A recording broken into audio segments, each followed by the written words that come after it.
నమస్తే. నేను ఈరోజు లాక్ జా అంటే ట్రిస్మస్ గురించి మాట్లాడబోతున్నాను. లాక్ జా అంటే నోరు సరిగ్గా తెరవలేకపోవటమే కాకుండా, కొందరు పెద్దగా ఆవలించినప్పుడు అలా తెరిచిన నోరు మళ్ళీ మూయలేకపోతారు. దాన్ని కూడా లాక్ జా అనే అంటారు. సో, నమస్తే. నేను doctor Sharada. Welcome to my YouTube channel LBR dental. అసలు ఈ లాక్ జా ప్రాబ్లమ్ ఎందుకొస్తుంది? వచ్చినప్పుడు ఇంటి దగ్గరే కూర్చొని దాన్ని ఎలా రెక్టిఫై చేసుకోవచ్చు అనే దాని గురించి మాట్లాడబోతున్నాను. ముందుగా ట్రిస్మస్ అంటే నోరు తెరవలేకపోవడానికి కారణాల గురించి మాట్లాడుకుందాం. ముందు బావుండే ఈజీగా నేను నోరు తెరవగలుగుతుండే. కానీ ఇప్పుడు మాత్రం తెరవలేకపోతున్నాను. ఆహ్, ఈ దవడ సైడ్ మూవ్‌మెంట్స్ చేసినప్పుడు కూడా నాకు నొప్పొస్తుంది అంటే మాత్రం మీకు టెంపరోమాండిబులర్ జాయింట్‌లో ప్రాబ్లమ్ ఉన్నట్టే. టెంపరోమాండిబులర్ జాయింట్ అంటే ఈ కింద దవడ ఉంటుంది చూడండి. పైన స్కల్‌కి ఎక్కడైతే కనెక్ట్ అవుతుందో దాన్ని టీఎంజీ అంటారు. మీరు ఇక్కడ ఇలా వేలు పెట్టి మీరు ఇలా నోరు తెరిచి మూసినప్పుడు ఇక్కడ ఈజీగా మీరు ఆ జాయింట్‌ని ఐడెంటిఫై చేయగలుగుతారు. సామాన్యంగా మనం నోరు తెరిచినప్పుడు 35-40 వరకు కంఫర్టబుల్‌గా తెరగగలగాలి. ఇంకా ఈజీగా సింపుల్ టర్మ్స్‌లో చెప్పాలంటే ఈ 3 ఫింగర్స్ ఉన్నాయి చూడండి. ఇలా అడ్డంగా పెట్టినప్పుడు ఇలా ఇవి కంఫర్టబుల్‌గా వెళ్ళగలగాలనమాట. అది నార్మల్. ఇది మగవాళ్ళలో కొంచెం ఎక్కువ, ఆడవాళ్ళలో కొంచెం తక్కువుంటుంది. కానీ కొన్ని కారణాల చేత ఈ మౌత్ ఓపెనింగ్‌లో ప్రాబ్లమ్ రావచ్చు. ఈ జనరల్‌గా డెంటల్ ప్రొసీజర్స్ జనరల్‌గా ఎక్కువ సేపు నోరు తెరిచిపెట్టడం అలవాటు ఉండదు గదా! సో, డెంటల్ ప్రొసీజర్స్‌కి ఎక్కువ సేపు నోరు తెరిచిపెట్టినప్పుడైనా రావచ్చు. లేకపోతే ఈ విజ్డమ్ టూత్‌లో ఇన్ఫెక్షన్ ఉన్నా రావచ్చు. ఒక్కోసారి విజ్డమ్ టూత్ తీయించుకున్న తర్వాత కూడా ఈ ప్రాబ్లమ్ ఫేస్ చేస్తూ ఉంటారు.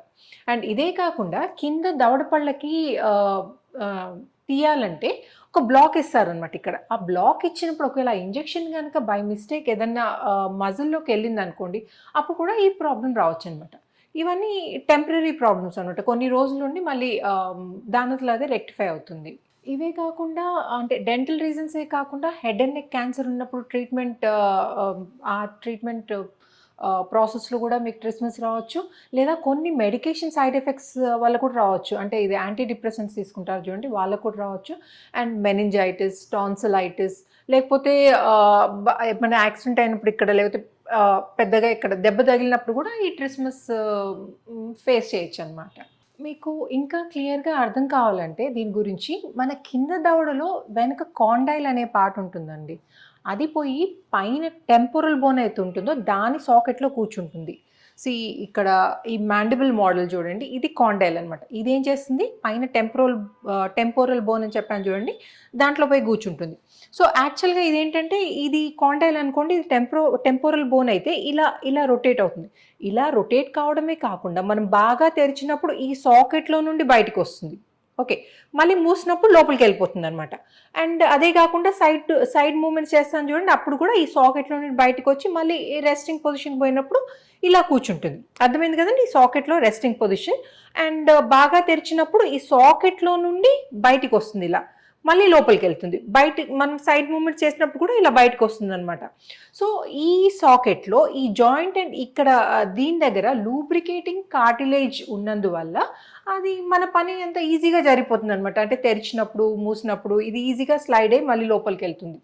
అయితే కొన్ని పరిస్థితుల్లో ఏమవుతుందంటే ఈ మజిల్‌లో స్పాజమ్ ఈ మాస్టికేటరీ మసిల్స్ ఉంటాయి చూడండి. నమలే మసిల్స్ దాంట్లో స్పాజమ్ వచ్చిందంటే టైట్ అయిపోతుందనమాట. టైట్ అయిపోయినప్పుడు మనకి లాక్ జా ప్రాబ్లమ్స్ లాంటివి వస్తూ ఉంటాయి. సో, జనరల్‌గా ఇవి డెంటల్ రిలేటెడ్ అయితే మాత్రం చెప్పాను కదండీ ఆల్రెడీ ఒక 4-5 డేస్ ఉంటుంది మాక్సిమం. మళ్ళీ ఆహ్, ఏదైనా ఇన్ఫెక్షన్ అది కంట్రోల్ అయినప్పుడు ఆటోమేటిక్‌గా రిలీఫ్ వస్తుంది. సో, ఈ పీరియడ్‌లో మీరేంటంటే నోరు సరిగ్గా తెరవలేరు కాబట్టి సాఫ్ట్ ఫుడ్ తీసుకొని అండ్ జెంటిల్‌గా ఇలా మసాజ్ చేసుకోవాలి. నేను జాయింట్ చూపించాను కదా ఆల్రెడీ. ఇలా పెట్టి ఇట్లా జెంటిల్‌గా clockwise, anticlockwise ఇట్లా మసాజ్ చేసుకోవాలనమాట. అండ్ అదే కాకుండా బ్రషింగ్ పాసిబుల్ కాదు కాబట్టి కొంచెం గోరువెచ్చని నీళ్ళలో తినగానే గోరువెచ్చని నీళ్ళలో చిటికెడేసి పుక్కిలిస్తూ ఉండాలి. అండ్ తినడం కూడా ఆహ్, చేత్తో పాసిబుల్ కాదండి. స్పూన్‌తో తినాల్సొస్తుంది. అది కూడా సాఫ్ట్ డైట్ తీసుకోవాల్సొస్తుంది. అండ్ ఇదే కాకుండా కొంచెం తొందరగా రిలీఫ్ కావాలంటే ఒక ఎక్సర్సైజ్ ఉంటుందండి. జనరల్‌గా ఏంటంటే ఇలా ఈ దవడని ఇలా ఫస్ట్ ఇలా ముందుకు తేవాలి ఇలా. ఇలా ముందుకు తెచ్చి తర్వాత ఒక సైడ్‌కి, ముందుకి, సైడ్‌కి బాగా తెరిచి ఇంతకుముందు ఏ సైడ్ తీసుకెళ్లారో ఇప్పుడు ఆపోజిట్ సైడ్ అనమాట. ఇటు సైడ్ తీసుకొచ్చి మళ్ళీ normal position. So, front, side, open, మళ్ళీ ఆపోజిట్ సైడ్, క్లోజ్. అలా ఒక 4-5 టైమ్స్ చేస్తూ ఉండండి.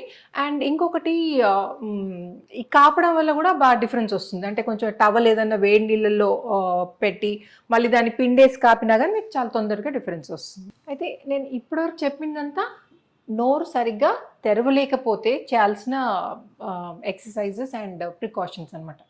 ఒక్కోసారి చెప్పాను కదండి, పెద్దగా ఆవలించడానికి నోరు తెరిచినప్పుడు మళ్ళీ అలాగే ఉండిపోతుందనమాట. క్లోజ్ చేయలేకపోతారు. సో, ఆ కండిషన్ అసలు ఎందుకొస్తుందంటే, ఇప్పుడు నేను చెప్పాను కదండీ కాండైల్ పైన ఫోసాలో వచ్చి కూర్చుంటుందని. సో, ఇక్కడ కొంచెం ఎక్స్‌ప్లెయిన్ చేస్తాను. ఇది టెంపోరల్ బోను. ఇక్కడ మన కాండైల్ వచ్చి కూర్చుంటుంది. ఇక్కడ ఈ కాండైల్ వచ్చి కూర్చుంటుందనమాట. అయితే దీని పక్కనే ఒక ఆర్టిక్యులర్ ఎమినెన్స్ అని ఇలా ఎత్తుగా ఉంటుందనమాట. ఇది ఫోసా, మళ్ళీ ఎమినెన్స్ ఉంటుంది. ఇదేంటంటే మన రోడ్ పైన స్పీడ్ బ్రేకర్ ఉంటుంది చూడండి, అలా బంపర్లా ఉంటుంది. మళ్ళీ తర్వాత ఇంకో సాకెట్ వస్తుంది. అయితే ఇప్పుడు మనం రెస్టింగ్ పొజిషన్లో ఈ ఫోసాలోనే పోయి కూర్చుంటుంది మన ఈ కాండైల్. అయితే నోరు తెరిచినప్పుడు ఇది ఏం చేస్తుందంటే కాండైల్ కొంచెం ఇక్కడ వరకు వచ్చి మళ్ళీ బ్యాక్ వచ్చేస్తుంది. సో ఈ కాండైల్ ఏం చేస్తుందండి, ఇప్పుడు ఇక్కడ ఉంది కదండి, నోరు బాగా తెరిచినప్పుడు ఈ ఎత్తుకుంది కదండి ఎమినెన్స్, ఇక్కడ వరకు వచ్చి మళ్ళీ క్లోజ్ చేసినప్పుడు వెనక్కి వెళ్తుంది. కానీ కొన్ని సందర్భాల్లో ఏమవుతుందంటే బాగా తెరిచినప్పుడు ఇక్కడ కాకుండా వచ్చి దీంట్లో సెటిల్ అయిపోతుంది అనమాట కాండైల్. సో అలాంటి పరిస్థితుల్లో నోరు మళ్ళీ కంప్లీట్గా క్లోజ్ చేయలేకపోతాం. ఓకే, అయితే ఇప్పుడు ఏం చేయాలంటే ఈ పరిస్థితుల్లో ఇది చాలా అరుదుగా అవుతుందండి. అంటే చాలా రేర్గా చూస్తాం ఇట్లాంటివి. ఒకవేళ అలా అయితే మాత్రం ఇలా నోరు తెరిచిపెట్టు ఉంటుంది కదండి, క్లోజ్ చేయలేరు కదా. సో మీరు దీన్ని ఇలా సైడ్ మూమెంట్స్ చేయడానికి ట్రై చేయండి. సైడ్ మూమెంట్స్ చేసినప్పుడు ఏంటంటే ఏదైతే రాంగ్ ఫోసాలో కూర్చుందో కాండైల్, మళ్ళీ ఈ సైడ్ మూమెంట్స్ వల్ల పక్కకు వచ్చి మళ్ళీ ఒరిజినల్ ఫోసాలో వచ్చి కూర్చునే ఛాన్సెస్ చాలా ఎక్కువ ఉంటాయి. ఒకవేళ అలా చేసినా కానీ, అంటే మరీ ఎక్స్ట్రీమ్ మూమెంట్స్ చేయకండి, లైట్గా మూమెంట్స్ చేసి చూడండి.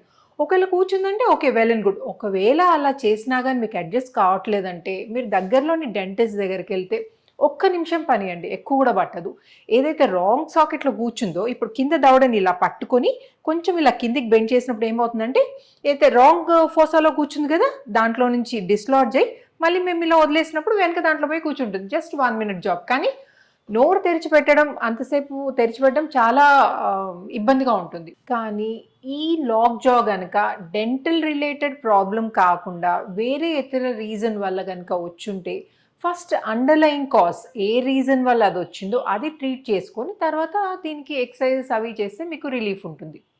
అయితే లాక్ జా వచ్చిందంటే నోరు మూసుకుపోయింది, తెరవట్లేదు, సరేలే అదే ఒక 1 వీక్ అయింది, 2 వీక్స్ అయింది, ఇంకా అడ్జస్ట్ కావట్లేదంటే మాత్రం మీరు అశ్రద్ధ చేస్తే ఈ ఏదైతే మజిల్స్లో స్పాజమ్ వచ్చింది చూడండి, దాంట్లో కనుక ఫైబ్రోసిస్ వస్తే అదే పొజిషన్లో ఉండిపోయే ఛాన్సెస్ చాలా ఎక్కువ ఉంటాయి. సో అశ్రద్ధ చేయకుండా మీకు వీలైనంతగా ఎక్సర్సైజెస్ చేయండి.